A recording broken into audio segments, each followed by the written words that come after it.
রাগ করেন না আপনারা, এখানে কর্মকর্তারা থাকতে পারবেন। আমরা অফিসার দিছি দেশের মানুষকে, বহুত অফিসার, বিসিএস ক্যাডার, কর্মকর্তা, আমলা, এদেরকে দিছি। এরা কি করছে? এরা শুধু ফাইল দেখছে, মন্ত্রণালয় চালাইছে, কিন্তু বাঙালির কোন আবিষ্কার আছে? আমাদের সংস্কারের অনেক কাজ হয়েছে বাংলাদেশে, হয়েছে না? একটাও সংস্কার না, সব বেহুদা। সংস্কার দরকার ছিল শিক্ষা ব্যবস্থায়। ঠিকটা ঠিক মতো কইলেন না। আমি এটা আশা করেছিলাম, আমি প্রধান উপদেষ্টা সহ সরকারকে প্রস্তাবও দিয়েছিলাম যে আমাদের শিক্ষা ব্যবস্থাটা মজবুত কাঠামোর উপর দাঁড় করানো হোক। এটা হলো না, কিচ্ছু হয় না। 9 মাস ঐক্যমত্য কমিশনে মিটিং হয়েছে, শুধু কয় মাস? চা নাস্তার খরচ গেছে 54 লক্ষ টাকা। গরিব দেশের মানুষ এত নাস্তা করলো কি করে? এ কি সোনার বাটি আর রূপার চামচে চা খাইছে নাকি? চা নাস্তা কি খাওয়া খাইছে চিন্তা করে। সংস্কার কি হইল? আমরা কিছুই দেখতে পেলাম না। একটা সংস্কার বা উন্নয়ন দৃশ্যমান না। 16 মাস চলে গেছে। মূল সংস্কার আমাদের দুই জায়গায় সবচেয়ে দরকার। একটা, রাষ্ট্রকে ঠিক করতে। পৃথিবীতে যে দেশগুলো উন্নত হয়েছে তাদের সবচেয়ে বেশি বরাদ্দ দুইটা খাতে থাকে, পররাষ্ট্র খাতে, শিক্ষা খাতে। আর আমাদের বরাদ্দ সবচেয়ে কম হচ্ছে পররাষ্ট্র খাতে, শিক্ষা খাতে, আর শূন্যের কোঠায় চিকিৎসা খাতে। কোনো বরাদ্দ নাই। এটা কোনো বরাদ্দ না। পৃথিবীতে সেরা বিশ্ববিদ্যালয়গুলোর একটা হচ্ছে আমেরিকার স্ট্যানফোর্ড ইউনিভার্সিটি। ওই ইউনিভার্সিটিতে মার্কিন সরকারের একটা ভার্সিটিকে তারা খরচ দিয়ে থাকে $100 মিলিয়ন বছরে। বরাদ্দ কত? চিন্তা করতে পারেন আপনি? এটা হচ্ছে একটা বিশ্ববিদ্যালয়ের বরাদ্দ। আমাদের মনে হয় সবগুলো বিশ্ববিদ্যালয়ে $100 মিলিয়ন দেওয়া হয় না। হয়। আমাদের মূল সংস্কার করতে হবে শিক্ষা কাঠামোতে। আমাদের দেশে আমরা শিক্ষা কাঠামোতে কি কি পেয়েছি? আমরা শুধু অফিসার, আমলা, কর্মকর্তা বানাইতে পারছি। একটা বিজ্ঞানী আছে আমাদের? কথা বলেন। বিশ্বমানের একজন বিজ্ঞানী বাংলাদেশে আছে? কথা বলেন। বিশ্বমানের দার্শনিক, বিশ্বমানের প্রযুক্তিবিদ। ঢাকা বিশ্ববিদ্যালয় 1921 সালে প্রতিষ্ঠিত হয়েছে। 100 বছর পার হয়ে গেছে। আমাদেরকে একজন বিজ্ঞানী, বিশ্বমানের গবেষক, একজন দার্শনিক উপহার দিতে পারে না। যা দিয়েছে সব অফিসার, আমলা, কর্মকর্তা। এরা কি করবে? এরা তো ফাইল নিয়ে থাকে। এরা কি কিছু আবিষ্কার করতে পারে নাকি? রাগ করেন না আপনারা, এখানে কর্মকর্তারা থাকতে পারে। আমরা অফিসার দিছি দেশের মানুষকে, বহুত অফিসার, বিসিএস ক্যাডার, কর্মকর্তা, আমলা, এদেরকে দিছি। এরা কি করছে? এরা শুধু ফাইল দেখছে, মন্ত্রণালয় চালাইছে, কিন্তু বাঙালির কোন আবিষ্কার আছে? কিন্তু এই বাংলাদেশের মেধাবী সন্তানরা আমেরিকা, ইউরোপে যে মেধার পরিচয় দিচ্ছে, বিজ্ঞান ও প্রযুক্তির বড় বড় পদকে দখল করে আছে।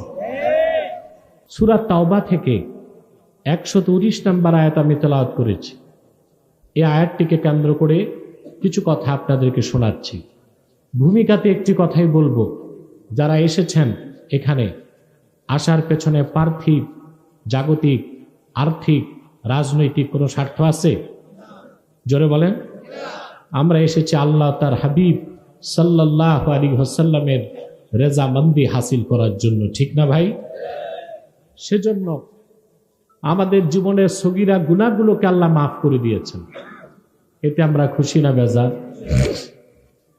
আবার একটু পরে আমরা সবাই হাত তুলব আল্লাহর কাছে, এককভাবে না সম্মিলিতভাবে?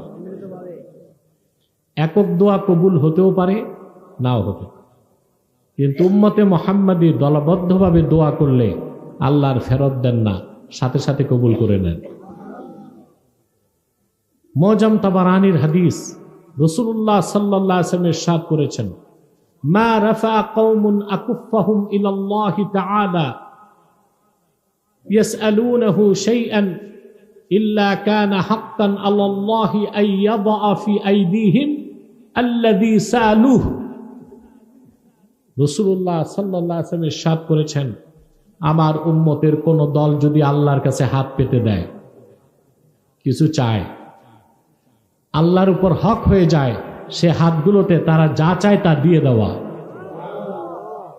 এখন আমরা একটু পরে মুনাজাতে যে হাত তুলবো, আল্লাহ দোয়া কবুল করবেন কিনা এ বিশ্বাস আছে? তওবা কবুল হবে এ বিশ্বাস আছে? তা আমরা দোয়া করে তওবা কবুল করে নিষ্পাপ হয়ে বাড়ি যেতে চাই। কারা কারা হাত তুলে আল্লাহকে দেখান? আল্লাহ কবুল করুন, আল্লাহ মঞ্জুর করুন। এবার যে ভাইরা দাঁড়িয়ে আছেন, যদি আপনাদের মাহফিলের প্রতি শ্রদ্ধা ও আদব থাকে, আল্লাহর হস্তে বসে যান। মাঠে একটা লোকও দাঁড়িয়ে থাকা যাবে না। সামনে আসেন, ফাঁকা জায়গা পূরণ করেন। একটু সামনে আসেন। মাহফিলের পরিবেশ যত সুন্দর হবে, আপনাদের কবর জীবন তত সুন্দর হবে, ঠিক কিনা? যারা দাঁড়িয়ে আছেন মাঠে চলে আসুন। যারা বাম পাশে হইচই করছে, তাদেরকে হয় মাঠে পাঠান, নয় বাড়িতে পাঠান। আবারও বলছি, যারা মাঠে দাঁড়িয়ে আছেন, প্যান্ডেলের ভিতরে বসে যাবেন। মাহফিলের পরিবেশ সুন্দর করতে হবে। পারবেন না ইনশাল্লাহ? আল্লাহ তাআলা ইমানদার মুমিন বান্দাদেরকে বলেন, মাইকের একটা আওয়াজ ফিরে আসে, প্রতিধ্বনি হয়, এটা বন্ধ করো। আল্লাহ তাআলা বলেন, ইয়া আইয়ুহাল্লাযীনা আমানুত্তাকুল্লাহ, হে বান্দার বিশ্বাসগণ, তোমরা মহান আল্লাহকে ভয় করো। ওয়া কুনু মা'আস সাদিকিন, আর সত্যবাদীদের সঙ্গী হও। কয়টা নির্দেশ বলেন তো? কথা বলেন। সূরা তাওবা 119 নম্বর আয়াত। আল্লাহ ইমানদার বান্দাদেরকে দুটো নির্দেশ করেছেন। একটি হচ্ছে তোমরা আল্লাহকে ভয় করো, আরেকটি হচ্ছে সত্যবাদীদের সঙ্গী হও। কটা নির্দেশ? প্রথমটা হচ্ছে আল্লাহর ভয়। কার ভয়? ঈমান আনার পরে ব্যক্তি যখন আল্লাহকে ভয় করে, সেটার নাম তাকওয়া। কি নাম? একজন মুমিনের জীবনে তাকওয়ার চেয়ে বড় কোনো পুঁজি। আল্লাহ রাব্বুল আলামিন কোরআন কারীমে বলেন, ওয়া তাযাওয়াদু ফাইন্না খায়রাজ যাদিত তাকওয়া, তোমরা সম্বল সঞ্চয় করো, পাথেয় সংগ্রহ করো। জেনে রেখো, মুমিনের জীবনে শ্রেষ্ঠ সম্বল হচ্ছে তার হৃদয়ের তাকওয়া।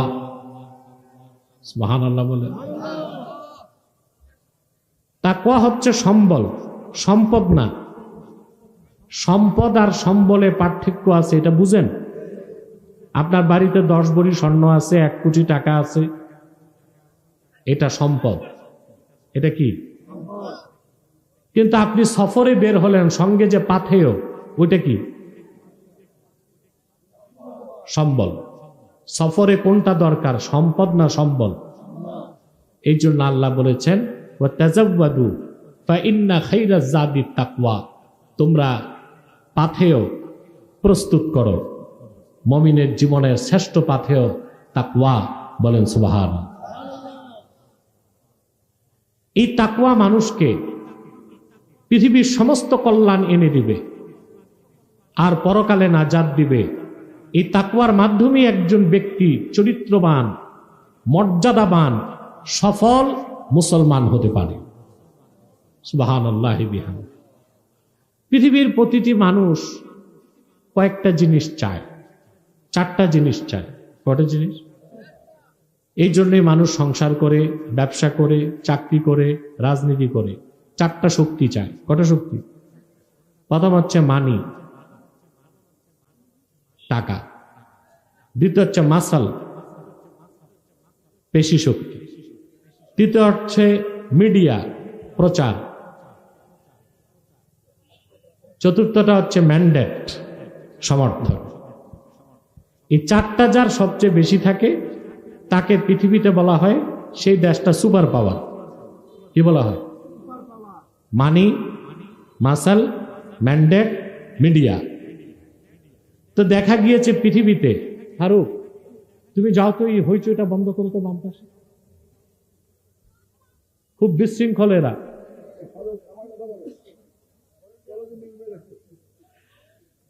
না হয় মাঠে আসুক, নয় চলে যাক, কথা বলার সুযোগ নাই। প্রিয় সুধী, কথা শুনতেছেন? আমেরিকার রিজার্ভ আছে 23 ট্রিলিয়ন ডলার। কত? 1000 বিলিয়নে 1 ট্রিলিয়ন। তার রিজার্ভ হচ্ছে 23 ট্রিলিয়ন ডলার। কিন্তু পৃথিবীতে সবচেয়ে গরিব সে, কারণ তার ঋণ আছে 37 ট্রিলিয়ন ডলার। রিজার্ভ আছে 23 ট্রিলিয়ন। তার মাসাল পেশি শক্তি বেশি, তার যুদ্ধের অস্ত্র সবচেয়ে বেশি। অ্যাটম বোমি আছে 5,500। তারপরে তার মিডিয়া, আল জাজিরা ছাড়া সবগুলো মিডিয়া তার হাতের মুঠোয়। 4 নাম্বার হচ্ছে ম্যান্ডেট। পৃথিবীতে মাস্তানি করতে, বৈধতা পেতে জাতিসংঘ তার বাড়িতেই। এই জন্য তাকে বলা হয় কি? Super power. কিন্তু সুপার পাওয়ার শোচনীয়ভাবে পরাজিত হয়েছে মধ্য এশিয়ার একটা গরিব দেশের কাছে। এটা জানেন আপনারা? কথা বলেন। আফগানিস্তান সবচেয়ে গরিব দেশ, যে দেশটা হচ্ছে poorest state in the world, পৃথিবীর সবচেয়ে গরিব দেশগুলোর একটা, যাদেরকে নেতাদের বলা হয় মোল্লা। তাদের কাছে মানি নাই, মাসাল নাই, মিডিয়া নাই, ম্যান্ডেট নাই, কিন্তু তারা সোভিয়েত রাশিয়ার মতো একটা পরাশক্তিকে পরাজিত করেছে, আমেরিকাকে পরাজিত করেছে একটা শক্তির বলে, সেটা হচ্ছে তাকওয়া। সেটা কি? সুবহানাল্লাহ। তার ঈমানদার আল্লাহর ভয়তে তারা তাদের অন্তরকে পরিপূর্ণ ও শক্তিশালী করেছে, বলেন সুবহানাল্লাহ। আমি একটা দৃষ্টান্ত দিচ্ছি। মানুষের শক্তি মাথায়, পশুর শক্তি দেহে। মানুষের শক্তি, পশুর শক্তি দেহে। আর ইমানদারের শক্তি 3 জায়গায়, মাথায়, দেহে আর সিনায়। কোন শক্তিটা বড়? জোরে বলেন। সিনা। এই শক্তিটা আসে ইমানের বলে, তাকওয়ার বলে। সুবহানাল্লাহ। এই শক্তিকে মোকাবেলা করার কোন অপশক্তি, পরাশক্তি, ধরাশক্তি পৃথিবীতে নাই। সুবহানাল্লাহ বলবেন। মুসা আলাইহিস সালামকে আল্লাহ বললেন, ইযহাব ইলা ফিরআউনা ইন্নাহু তাগা।